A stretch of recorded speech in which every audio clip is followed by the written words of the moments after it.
Ontem o Marcelo Taz esteve no programa Morning Show da Jovem Pan para falar um pouco sobre essa polêmica envolvendo a pergunta tosca que ele fez no Roda Viva ao Marcelo Adnet. Se vocês se recordam aqui, a gente fez 2 vídeos sobre esse assunto, falando um sobre a entrevista, que foi muito boa mesmo, né, com o Adnet, então foram boas perguntas, e ali destaca o Adnet como um dos grandes humoristas hoje, e um segundo vídeo analisando a estrutura argumentativa, entre aspas aqui, mais o argumento do Taz. E no Morning Show aconteceram 2 coisas bastante interessantes ali, na verdade, que eu quero comentar aqui porque demonstra, primeiro, um ponto aqui, que é a incapacidade ou a falta de vontade do Taz de entender qual foi de fato a natureza da crítica a ele. Porque ali o que ele tenta fazer, inicialmente, pelo menos na entrevista, quando perguntado sobre isso, é se justificar dizendo que quando ele menciona que não há humoristas em Cuba ou na China, que ele queria dizer que não há liberdade de expressão. A gente comentou isso aqui também, só que o problema não era esse exatamente, né? Embora tenha havido pessoas que tentaram defender o regime cubano, ou Cuba, ou o modelo deles lá, a questão não era essa. A questão era a falta de conexão lógica, como eu mostrei aqui, acho que foi ontem, não sei, acho que ontem ou anteontem, a falta de conexão lógica entre aquilo que ele criticava e o Marcelo Adnet. Não havia nenhuma conexão. O fato de uma pessoa ser de esquerda não significa, e aqui é o ponto central, não significa que a pessoa, sabe, admira ou defende ou representa regimes repressivos de qualquer natureza. Alguém ser de direita não significa que a pessoa seja nazista, e alguém ser de esquerda não significa que alguém defenda Stalin. Então ele fez uma falsa associação ali, e ele não compreendeu, como eu disse, ele não compreendeu ou não quis compreender qual foi o tipo de crítica ao comentário dele. E ele insiste nesse ponto. Ah, não, eu queria dizer que Cuba não tem liberdade de expressão. Que seja, mas o fato de o Adnet dizer que é de esquerda não quer dizer que ele defenda a censura, por exemplo, no regime cubano. Uma coisa não tem nada a ver com a outra, e ele insiste nessa tecla.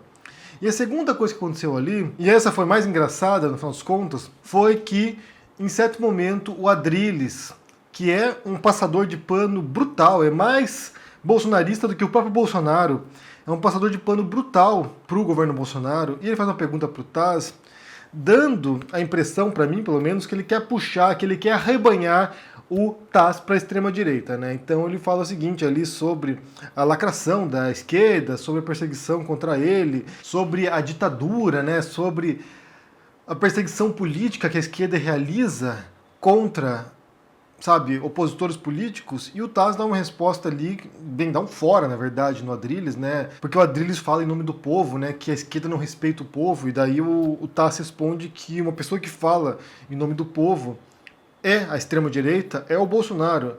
E aqui, na verdade, a gente tem que entender onde o Bolsonaro se insere, né, nesse espectro político que é esse populismo de extrema-direita. Aqui a gente tem várias definições para isso, né? Por exemplo, a gente tem lá o Casmud, que é um autor que estuda isso, um autor europeu que estuda isso, e se você observa a descrição do que é o populismo, e um dos elementos essenciais tem a ver com isso, com essa disputa do nós contra eles, então assim, nós, o povo, das Volk, nós, o povo, nós representamos os verdadeiros interesses da sociedade contra elites corrompidas. E o Bolsonaro é alguém que faz isso o tempo todo, né? Que ele, ou por exemplo Trump, ou a Marine Le Pen, ou o Salvini, ou o Nigel Farage lá com o Brexit, nós representamos o povo real contra essas elites que querem sugar o sangue da população.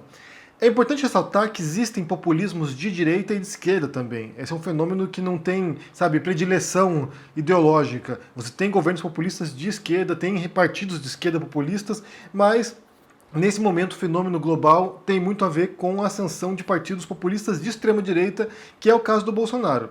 A dúvida que fica para muita gente é se o Bolsonaro é só um populista ou se ele é um neofascista, alguém que já está puxando para outro sentido. Porque o populismo, o que ele faz é usar as eleições, é usar a democracia contra a própria democracia. Então o voto popular é uma legitimação desse regime e é uma legitimação também desse líder forte que representa ou representaria os interesses do povo, o povo. Enquanto que o fascismo, aqui eu cito um trabalho do Federico Finkelstein, que analisa o fascismo e o populismo, Enquanto que o fascismo não quer apenas que a legitimação ocorra pelas urnas, pelas eleições, mas sim visa um regime autoritário. A impressão que nós temos é que o Bolsonaro quer de fato essa transição de democracia para autoritarismo, mas não tem condições ainda para fazer isso. Então o Tass critica isso, né? Que na verdade o Bolsonaro é um populista. O Bolsonaro é alguém que usa essa noção de povo, de que eu sou a voz do povo, e de maneira autoritária. Daí o Tass cita os casos recorrentes, na verdade, do Bolsonaro de apologia ao Ustra, né, um torturador conhecido da ditadura militar, quando, por exemplo, no discurso dele pelo impeachment da Dilma, ele vai lá no plenário e cita, né, o nome do Ustra, o terror da Dilma Rousseff. Pela memória do coronel Carlos Alberto Brilhante Ustra, o pavor de Dilma Rousseff. E ele diz que é inaceitável, né, que você tenha alguém que faça esse tipo de coisa. E o Adrilles tenta passar pano para isso também. Por incrível que pareça, até isso o Adrilles tenta defender, dizendo que, de fato é, sabe, condenável que alguém utilize o nome de um suposto, né, de um acusado de tortura, e daí o Tass corrige. Não, ele não foi acusado, ele foi condenado como torturador. O caso é que o Ustra morreu antes de ser punido, de ter de pagar pelos crimes dele na ditadura. Então o que você vê agora é um esforço da extrema-direita brasileira para arrebanhar o Tass, né? O Tass agora foi chutado pela esquerda, foi, entre aspas, aqui, linchado publicamente pela esquerda, e agora a extrema-direita quer abraçá-lo e o Tass recusa esse abraço, né? Não quero. Não faço parte dessa esquerda fanática, como ele chama ali, e não faço parte dessa direita fanática também. Ele quer ali ficar em cima do muro, quer poder transitar entre as duas coisas, e volta a criticar também, como ele fez no Roda Viva, quem toma partido, né? Quem se posiciona nesse sentido de esquerda ou de direita. E aqui é outro ponto problemático que vale mencionar também, porque é como se você se identificasse tendo uma posição, isso contaminasse o seu discurso, contaminasse o seu trabalho artístico, contaminasse o seu trabalho humorístico. E esse é um enorme erro, na verdade, para pensar, né? Se a gente for analisar, por exemplo, a história da arte, né? A história do século XX, principalmente, os artistas do século XX, eu vou citar alguns exemplos aqui para vocês perceberem como, bem, até de fato contamina, entre aspas, aqui, nesse sentido de que influencia a obra das pessoas, mas isso não tem impacto negativo, até onde eu perceba, né? Então, por exemplo, a gente tem o autor brasileiro, o Graciliano Ramos, né? O autor que escreveu Vidas Secas. Eu até quero abrir um parênteses aqui, porque foi engraçada a situação. Semana passada, eu publiquei no Twitter uma pergunta, né? Qual é a obra literária brasileira mais bonita para você, mais linda para você? Como houve muitas respostas dizendo que foi esse livro, né? Vidas Secas, do Graciliano Ramos, foi parar nos Trending Topics e saiu uma reportagem na Veja por causa disso. Foi a primeira vez que eu me senti influenciador, de fato, porque eu fiz uma pergunta no Twitter e isso leva para uma reportagem da Veja.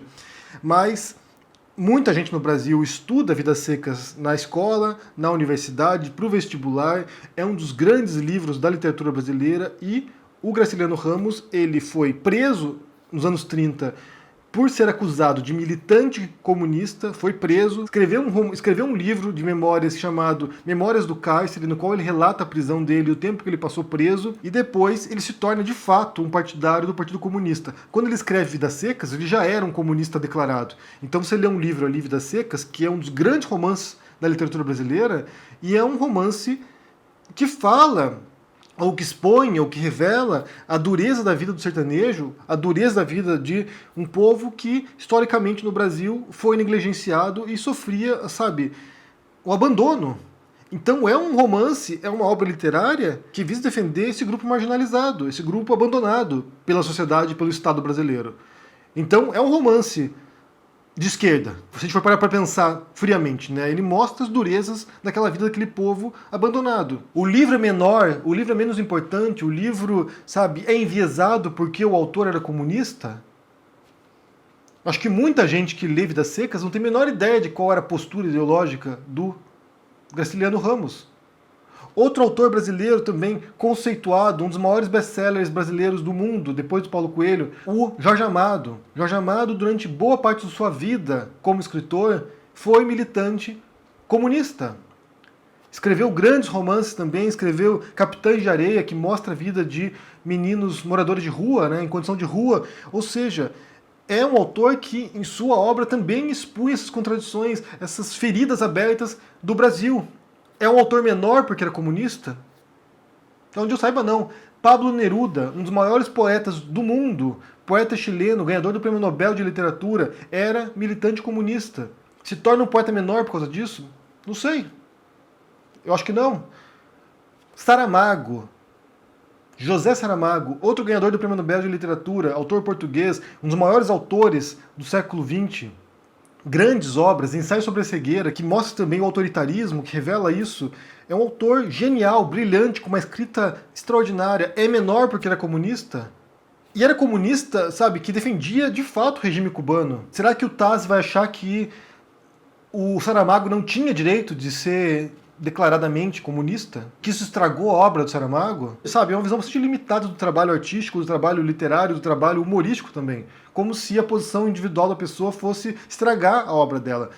Outro caso aqui, para mencionar um último exemplo, George Orwell, o autor que escreveu A Revolução dos Bichos, 1984, que são obras que questionam o autoritarismo, o totalitarismo, um autor que não tinha medo de criticar o fascismo e também o totalitarismo soviético. Era um autor socialista. Era um autor que esteve na Guerra Civil Espanhola cobrindo como jornalista e que viu lá os anarquistas aqui na Espanha atuando, que viu os socialistas, os comunistas aqui. Era um autor socialista. E ele é muito citado pela extrema-direita. É uma coisa que eu não entendo também, né? A extrema-direita se apropriou de George Orwell como se fosse, sabe, da turma deles. E era um autor socialista, que criticava o autoritarismo. Então uma coisa não tem nenhuma relação com a outra, na verdade. Você pode ser de direita, inclusive, conservador, e escrever grandes obras literárias.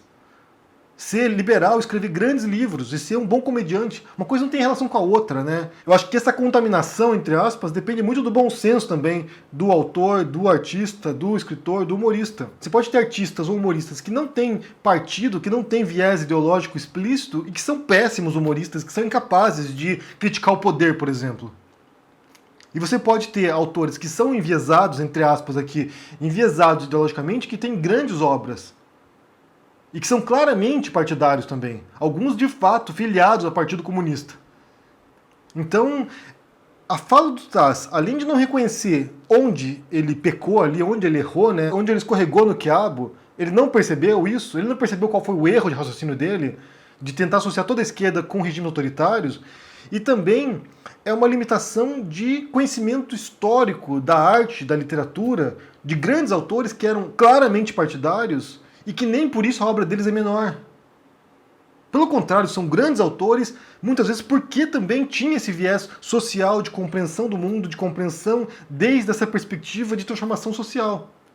Você tem grandes autores de esquerda. Aliás, muito mais grandes autores de esquerda no século XX e XXI do que você tem de autores de direita. E foi engraçado, aqui devo reconhecer que foi muito engraçado ver o fora que o Adrilles levou do Taz. E foi feio o negócio ali, foi assim, uma patadinha bem dada ali. Eu vou deixar para vocês aqui o link desse trecho em particular da entrevista do Taz na Jovem Pan ontem. Confiram, eu quero saber o que vocês pensam sobre isso aqui. Primeiro, o que vocês acharam da resposta do Taz ao Adrilles na Jovem Pan? Esse Adrilles é péssimo, gente, sinceramente, como eu já falei para vocês aqui, ele consegue ser pior do que o Coppola. Se o Coppola já é ruim, o Adrilles é ruim, sabe, elevado à enésima potência, porque assim, é péssimo. E se você acha que a posição política, ideológica de um artista, de um humorista, de, sabe, um cantor, influencia negativamente na obra que ele produz, se tem esse impacto. Me diga o que vocês pensam no comentário aqui embaixo, dê esse joinha, assine o canal, se torne membro do canal para dar um apoio aqui também, confira meu livro sobre o Bolsonaro, que está na Amazon, nas livrarias e no site da editora, e também confira agora que está em pré-venda o meu romance O Rei dos Judeus, sobre o Jesus histórico. Está na pré-venda, vai sair impresso agora, previsão para outubro, vá lá, confira, porque é sim um romance do qual eu mergulho bastante. Então me diga o que vocês pensam aí, a gente se vê por aí. Abraço e até mais. Tchau!